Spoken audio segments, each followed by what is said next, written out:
I'm Stacy Grinsfelder. And I'm Daniel Cantor. And you're listening to True Tales from Old Houses, the Minisode.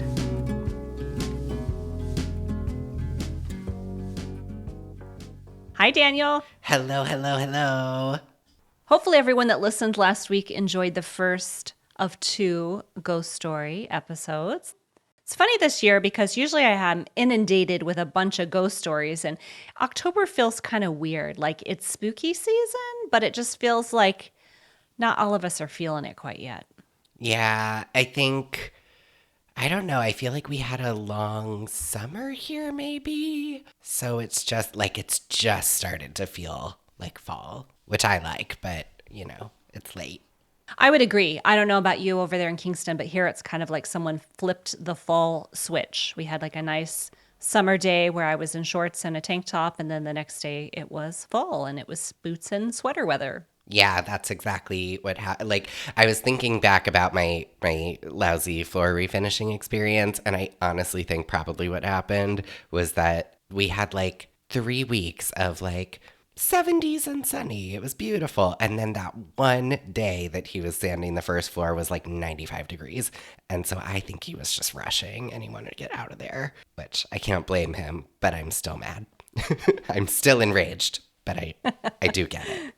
Yeah, that does make a lot of sense, though. He was probably hotter than heck and ready to just get out. Yeah. I wish he had said, I'll come back tomorrow when it's supposed to be 75 and sunny, but oh well. But no, that would have been too easy, right? It would have made too much sense. Anyway. Well, we have tons of project updates today, but before we get into it, I do want to say thank you very much to our Minisode sponsor, Sutherland Wells. We appreciate your support so much. And everyone who's listening, please buy Sutherland Wells products and use our coupon code TrueTales. Yes, thank you so much, Sutherland Wells. All right, so those project updates we were talking about, let's start with that accountability partnership, as you so aptly named it last Minisode. Uh-huh. How'd that go for you? Oh, well, I got everything done and then some. Well, let me say this. If ever I say, let's publicly, put out our intentions and then hold each other accountable, just tell me don't. Just stop it. Don't do it. Because that was a poor choice. Well, I feel like I should tell everybody also, when we got on here, I said, okay, we're going to talk about our accountability partnership. And Daniel said, what did I say? What did I say I was going to do? And then I had to bring up the list. So if that tells you a little bit about how things are going over there in Daniel's cottage and duplex, then there you have it. But surely something got done. Yes, several things did get done. But I gotta say, sometimes you gotta just take it easy for a second. So Brad was here over the weekend, and as I think a lot of people know, he lives in Rochester, New York. I live in Kingston, New York. Yes, they are the same state. No, they are not very close together at all. So we don't, especially during the school year, he's a school teacher, we don't get to see each other all the time. And so he was here, and we didn't work on the house every minute, which is really nice and important, and I'm glad. So we did some other things that were fun. We went to some estate sales and tried a couple restaurants, and we just tried to have a nice time. I did rope him into some stuff, but it wasn't actually the stuff I thought we were going to do. So Sunday we got about halfway through the day, and then I was like, do you want to work on something for a couple hours? And he was like, sure. So we basically restored the backyard at the cottage, which is just one of those things that's been on my list as I'm going to really need to deal with this. And yes, it's a weekend of work, but how many more weekends do I really have to work? So we pulled tons of weeds, we mulched, we threw a few plants in the ground where a couple things had died. It's looking pretty good back there, and just that feels like a big weight lifted. So that was good. And then we did get the sink installed on the second floor. So I know that was one of the many things on my list. And that's done. And it only took, 5 hours or so. But We did it. Good for you. Let's go back to that backyard, though. You were saying, Yes. It was interesting. You said for a couple of hours. It really only took you, the two of you, you said a couple of hours to clean it up. I don't know, maybe it took longer. Let's start over there. You're giving me that Let's face like, think. Let's no, that's not think. how long it took. It wasn't so bad. I would say about 5 hours, but we stopped. It was really funny. We were going somewhere else earlier in the day, and I drove by an estate sale sign. So I do the real quick Annie call, turn into the parking space, and we go in. And Okay. and Brad is he's a very responsible shopper, I would say. Unless he really has a use for it, he will very rarely buy something just to sort of have on standby. Whereas I'm always renovating 4 houses at once, so I need, all kinds of things that I have no use for. Right. Add to your hoard. Yeah, so he saw this little sconce and it was, $10 or something. And he thought about it for the cottage kitchen and then he walked away from it. And so halfway through our backyard restoration, I'm like, we got to go get mulch and some plants. And he's like, why are you mulching right now? It's fall. And I'm like, people mulch in fall all the time. Okay, we just have to make this okay.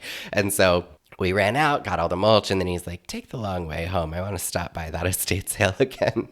So I guess it was like 5 hours, but we went to the hardware store. We got all this stuff. We stopped back at the estate sale. We came home. So, it really wasn't. It was so much easier with two people just carrying bags of mulch alone. It's like, For sure. And it feels so nice now that it's done, right? it does. It really does. Because it's just a lot of deferred maintenance, essentially. My deferred maintenance. Like, I totally redid this backyard, but it's been a few years. So Oh, I get that. now it's more or less back to the way it was. I'm going to have to do like a little freshening up of the pea gravel before I list it. Yeah. So yeah, it was pretty nice, but I didn't touch that first floor bathroom. So you were going to measure and draw, as far as I recall. Was there more? That's correct. No, that was it. You're so reasonable. Well, I try to underpromise and overdeliver, but in this case, I was backwards again. So I did measure. I did not draw. And the reason I did not draw is because my measurements were not exact measurements. I was kind of getting like a ballpark idea. And I thought, I want to put this all on graph paper. And I was having a bad math day where it's like the numbers just weren't, they were going into my brain. They were not coming out on paper or dividing well or anything like that. So I just called it. But I wanted to correct myself again. I make a lot of corrections on this podcast, but remember how long you said that room was? I was like, oh, it's like, I don't know, 4.5 by like 12 feet or something. Yeah, and then I said I think it's closer to 20. Would you like to know how long it is? 18 and a half. Yes. How long? Really? It's about 18 and a half. Yes. Inside. So on the outside, it is 20, but that's not the part you actually stand in. So I thought that was so funny. I'm like, how did he do that? I have a problem with scale, so it makes sense. I've gotten kind of creepily good at like eyeballing measurements. Like, I don't know. I guess I just spend a whole bunch of time cutting wood and stuff. So I'm like, I can do it.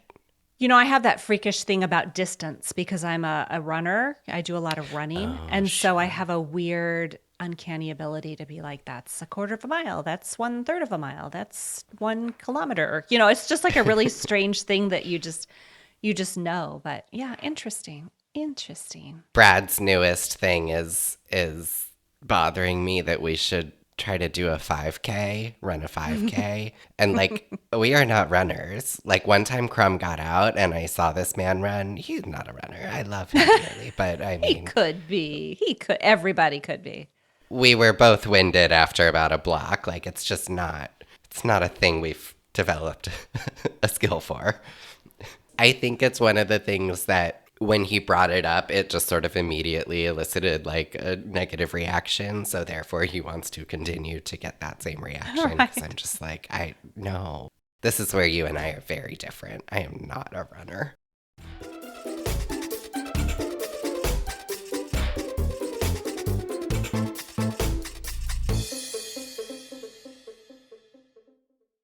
True Tales from Old Houses minisodes are supported by Sutherland Wells. All of Sutherland Wells products are handcrafted in Providence, Rhode Island with the highest quality sustainably grown tung oil. Tung oil, native to China, has been used for centuries as a durable finish for wood, metal, and stone. And unlike polyurethane, tung oil finish penetrates the surface of the wood so it flexes and contracts as the conditions change. And that makes it the perfect pre-finish or protectant for everything from fine furniture to window sash and sills. Sutherland Wells has an entire product line for whatever you're working on right now, whether it's siding, hardwood floors, furniture restoration, cutting boards, you name it. To learn more about the complete product line, visit Sutherland Wells, Wells, sutherlandwells.com. And to save 10% on your first order, use our coupon code TrueTales. Okay, so we have an 18.5 foot long sleeping porch that is, somewhat deconstructed. We've measured, but numbers were hard. Right, that is correct. Totally understand. I wrote down a list of all the projects that I have in progress right now, and it's no wonder that I am not doing super great, but may I read them to you? I would love that. Okay, upstairs bathroom, Uh-huh. the front steps, sleeping porch, Okay. the Silver Lake windows, Uh-huh. and then I have a set of 3 sash of personal windows. Those are all the things that I have. Plus, honestly, I have my friend Bob's window, and I also have another friend's windows too. But Bob's is just one, and my friend's windows, he's going to help me work on those too. So I'm just like, oh my gosh, it's no wonder I'm not progressing the way I would like. A lot of these things are supplies. Like the bathroom upstairs, I have hired a contractor, but I still have to order supplies. I have to order a vanity. I have to get the tile. I have to get the plumbing parts. I have to refinish the wainscoting. So that's all me. And then the front steps, my friend Dale put the steps in, but I'm priming the side pieces of wood that are tongue and groove. And then I had to oil my porch and I just ordered the handrails. And then I've got to put some solar lights in. So it's like, all right, that's a thing that I have to do. And then, of course, the sleeping porch. Listen to me complain about this. And then at the same time, I actually took the sleeping porch apart. So nobody really needs to feel sorry for me right now. I have brought this upon myself. Well, there's empathy and sympathy, and we can choose empathy, right? I think. There you go. But the sleeping porch, that's a whole project. I haven't even started that one really, except for, of course, the measuring.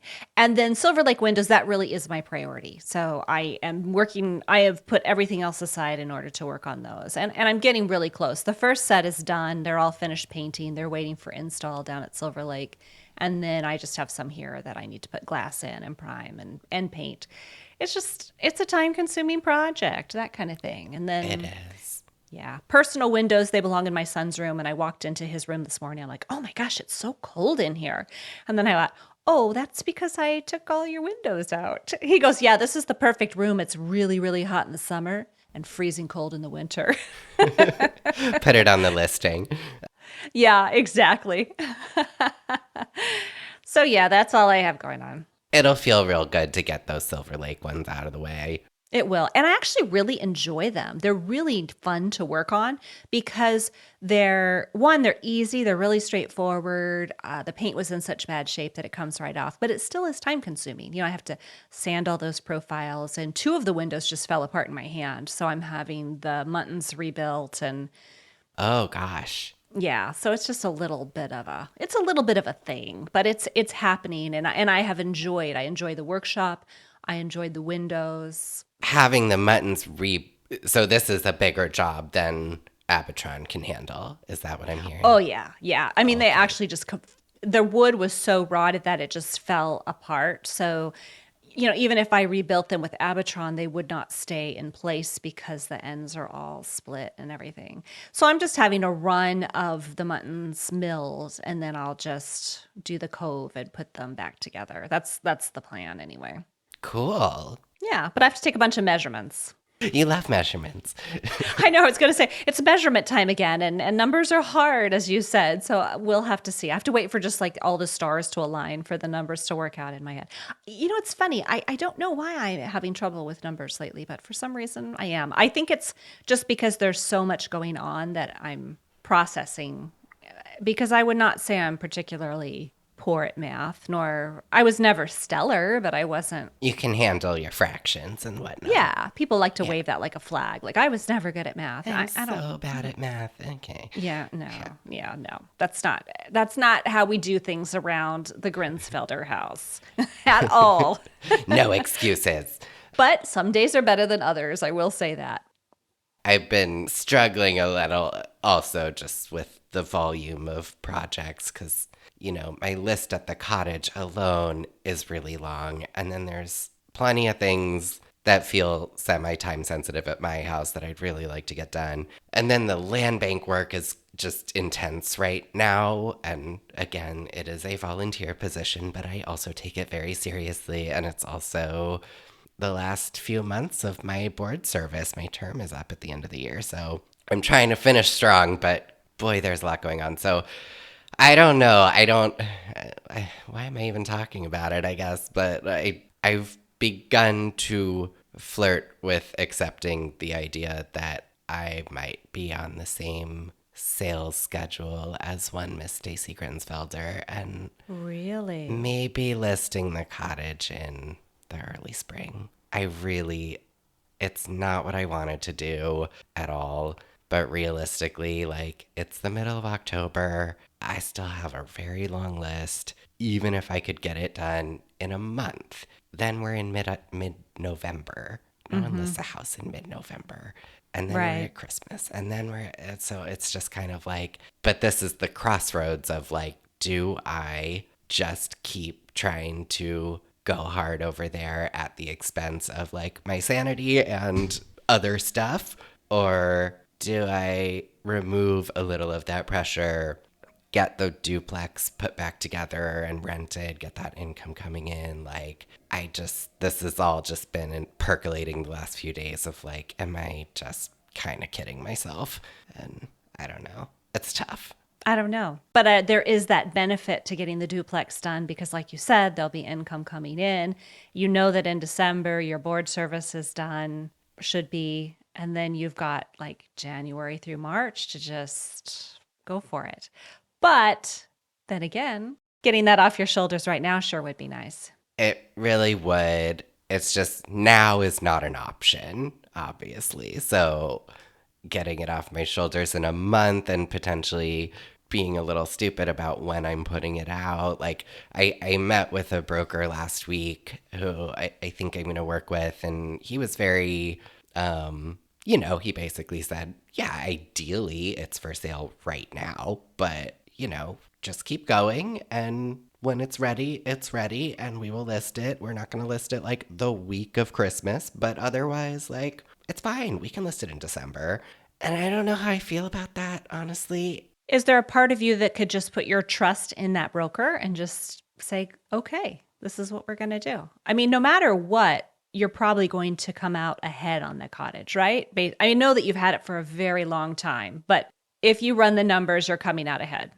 Right. Like, it was very inexpensive to buy. The trade-off of owning it this long is that I've been able to do a lot of the work myself. So the renovation cost is, it's not low. It's still a large number, but it's far, far less than it would have been if I had a whole construction crew doing it. And like, realistically, the school taxes have already come, so those are due. And the only major expense that's going to happen between now and completion, aside from renovation costs, because I still have to pay a plumber a whole bunch of money, is going to be the property taxes. And those aren't really that much. So it's just stress. It's like, how much stress yeah. can I take off of my shoulders right now? And you don't know which one is more stressful until it's gone. At this point, it's all just crushing, right? And how much does it really matter? Because it's like, at the end of the day, we're talking about a difference of 4 or 5 months. And nobody has a crystal ball, but we're aware interest rates are probably going to continue to rise. I'm also aware that, Kingston is a small but pretty hot market. Lots of interest, very low inventory of stuff that is like turnkey, move-in ready, doesn't need work. So I think the house is very sellable, kind of no matter what. And I don't know. And the interest rate thing may be an issue on the level of I don't know what this house is going to appraise for and whether a bank is going to underwrite a mortgage on what it's actually going to sell for. In other words, I may need a cash buyer. I just don't know. Don't you feel like the market, the kind of person that would buy a house in Kingston and the kind of person that might buy that cottage would very well be a cash buyer? That's what I'm hoping for, honestly, not to sort of take a whole bunch of people out of the pool, but like it'll, I think it'll be an easier process. And yeah, I do kind of worry about like it's a tough house to value because there's just nothing really around it like it. So I don't know what a bank appraiser is going to say it's worth. They might say it's worth half of what I think the market will say it's worth, but I just don't know. I predict that it'll be a couple or a single person, probably not local, who really wants to move upstate or really wants a place here. And, I would be thrilled if it became a primary residence for someone, but I can't control that.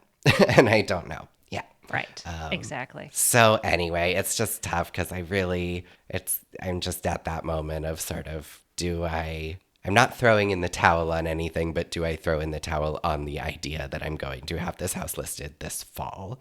Because fall's halfway over. It is. It is. Yeah. I don't know. There's just a bunch of stuff rolling around in my head. I don't know. Are you feeling any like concern about your projects and your timeline and how they do or do not cohere? I do. I do. Yeah. I feel a lot of stress, but I'll tell you what I've done, which is kind of the opposite of maybe what I should be doing. This summer, I was convalescing. I love that word. I'm just going to use that Yeah, word, me too. convalescing. But I was also in and out a lot. And I did the workshop and I went to Canada and that was a work trip. I mean, it was a vacation. Don't get me wrong. I loved every minute, but it was also a work trip. And I came back like super burnt out, like burnout, like unhealthily burnt out. Like sometimes you feel like, oh my gosh, I have too much to do and I don't feel well. Like this was the worst kind of burnout where you're like borderline depression. You know what I mean? Where you're just like, we're heading from bad to worse here. So while I am uncomfortable about my timeline and my projects, about a month ago, I decided that I was going to start taking 2 full days off of work every week, like 2 full days.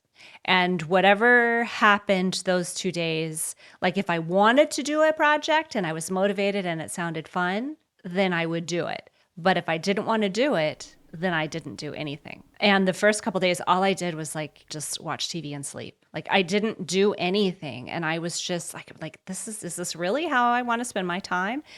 But I was determined to make this work. So I guess this was my 5th weekend that I just took. I take Sunday and Monday off. And my mom was here and we went to Darwin Martin House and I took some pictures, but I didn't share them. We went to the botanical gardens and saw the flowers, but I didn't share. I shared a couple pictures, but nothing like this is what we're doing. Just absolutely nothing. It was just like in the moment, living there. And what I have discovered is that when I have a work day, which is Tuesday, I wake up so energized and so excited to work. So I'm actually, although I am worried about the timeline and getting these projects done, I'm feeling much more zen about it because I have 5 days a week to work. I'll get what I can get done in 5 days, and then it's my 2 days off again. And it's just working out really well, but it was an interesting experiment as someone who's self-employed and someone who is very much takes all of this very seriously to understand that even squeezing in a half hour here and a half hour there was just chipping away at my inner peace. And we haven't talked about this before, but I'm feeling much better. I'm definitely feeling not that unhealthy burnout feeling that I was feeling. I'm still here and there overwhelmed, but there's perspective. I can say, okay, I'm feeling overwhelmed because I'm a human person and sometimes I feel things that are unpleasant. But then I can just sort of go through it instead of feeling like I'm at 100 miles an hour all the time and like everything's horrible and nothing's working and everybody's just trying to take a little piece of me and spread me out all over the world. Anyway, that's my take on it. I feel that deeply. Well, I think, yeah, I mean, my pattern is I'll get, way overwhelmed and burned out, and then I just sort of shut down. And then I don't necessarily even have the choice of like taking a day or two off because like that's all I can do because I'm just Right. a mess. And so I try to stay very, very cognizant of that so I avoid kind of getting to that point. And I'll be honest, I'm in a moment where I can feel myself heading to that point, and that's scary. It's not a good feeling, is it? It's a terrible feeling. It's awful. I hadn't really thought scary, but you're right. It is scary because when you shut off, you think, oh, how long is this shut off going to last? At least I do anyway. And things don't just get better because you've turned away from them, like Right. They just pile up. People still want the things they want that you said you'd give them. So agree. right. So the best thing I can kind of come up with in those moments is like, what can I either remove from my plate? What can I change the timeline on? What can I call in help for? And I have a very difficult time kind of knowing, I think, where to look for help and who can do it. Like, this comes up all the time with everything, but, with the cottage right now, like with the painting, I, I feel insane that I keep talking about painting like it's this big burden, but in that house and that project, it kind of is because, and it's I caused this for the most part, because pretty much all the woodwork in that house is like reused from something else. And so it takes a tremendous amount of prep to make it look intentional and beautiful instead of just like I put a bunch of junk on the walls and slapped a coat of paint on it. Like that is what it would look like if I weren't doing all of this work. I don't know how to hire someone to do that. Like really, I Right. don't. I can't hire a painter to do that.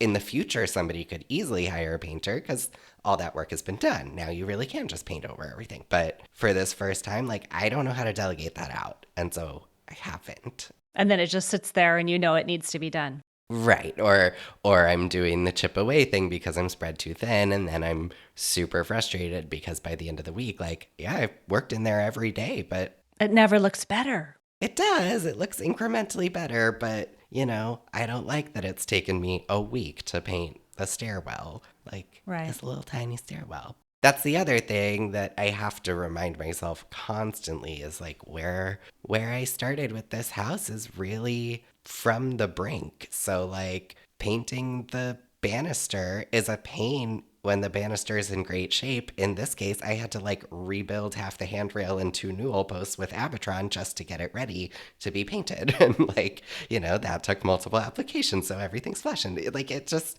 these Yes. things that sound small. I mean, you were saying it earlier with your steps, like paint the front steps. Sounds like a small task, but then it's the solar lights Yeah. and the this and the that and the, and it just, so they are big jobs. Even little jobs are big jobs. I'm just complaining now, I think. I don't know. I don't think you're complaining. I asked a question on Instagram. Basically, it was to everybody, how many other people are feeling burnout? And honestly, 99% of people were feeling burnout. And then there was like this terrible 1% of these people who were like, I'm great. And we were all joking, like, I want to be those people, but I don't know how those people are doing what they're doing. And They're lying.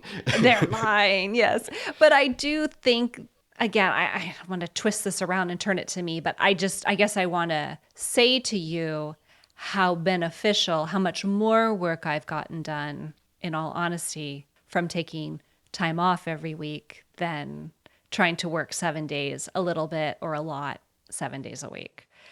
I think I need to try the Stacy system. I might start with one day. Yeah, I was going to say, you may not have 2 days to take off. Maybe it's one, or maybe it's even like, I work a half day on Fridays or something. There's just something about calling the shots of your own life that make it feel so much better than, I think when we're self-employed, we just tend to think, oh, well, we're flexible. We can work this in whenever we want. And that's so true. But it will just eat away at every minute of our lives if we don't call the shots. Yeah, yeah. One thing that kind of hit me a few years ago was like, I, nobody's really giving me a structure, so I really have to give myself a structure. And so part of what that looks like is while my time is flexible, it does not mean that I'm available all the time. And so, like, I fall in and out of this habit, but when I'm feeling really stressed, like I turn to my schedule and I try to just be like, this is the block that I'm working on the cottage that day. And that appointment is just as important as going to the dentist or whatever that, I can't really move. So if somebody wants to have a call or whatever, like it's not happening during that time because that's when I'm at work. And that's a totally normal thing for most people, but like it's just something I've kind of had to learn. That's a great idea. All right. Well, I think this is a topic we should revisit at some point. Something tells me we will. I think so too. But let this conversation help guide you towards the best answer for what to do with the cottage. How's that? Okay, yeah. And I guess if people have any innovative ways of avoiding burnout or avoiding filling up your plate too much to begin with, just drop us a note. Sure. I'd like to hear from that 1%. Yes, and if you've just never been burned out, how rich is your husband? No, I'm just kidding. Right. Sorry, that was deeply sexist and totally inappropriate. Bye. Thank you for listening to True Tales from Old Houses, the Minisode. Until next time. See you next week.